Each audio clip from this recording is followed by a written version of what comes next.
नमाज में एक रुकन में अगर 3 मरतबा खुजाया तो यह अमल कसीर है और नमाज टूट जाती है। मिसाल के तौर पे कयाम में है, हाथ हटाया और खुजाया, फिर वहां रख लिया, और फिर दूसरी मरतबा खुजाया और फिर वहां रख लिया। 2 मरतबा की एक रुकन में इजाजत है।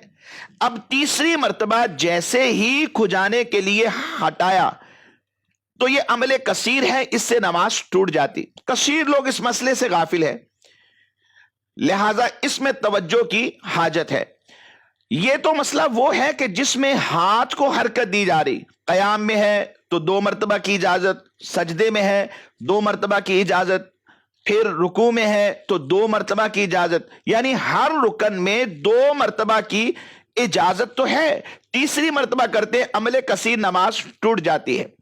तो क्या अगर खड़े खड़े किसी वजह से पांव को हरकत दी जाती, एक पांव उठाया दूसरे पांव में खुजा लिया या पिंडली पे खुजा लिया, तो क्या यही उसूल यहां पर भी लागू होगा या नहीं?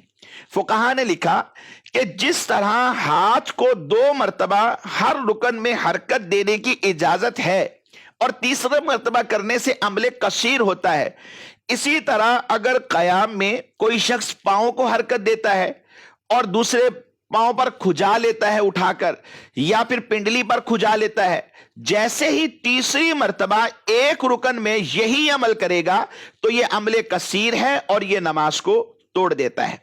अमले कसीर क्या होता है, आइए वो भी समाअत फरमाइए।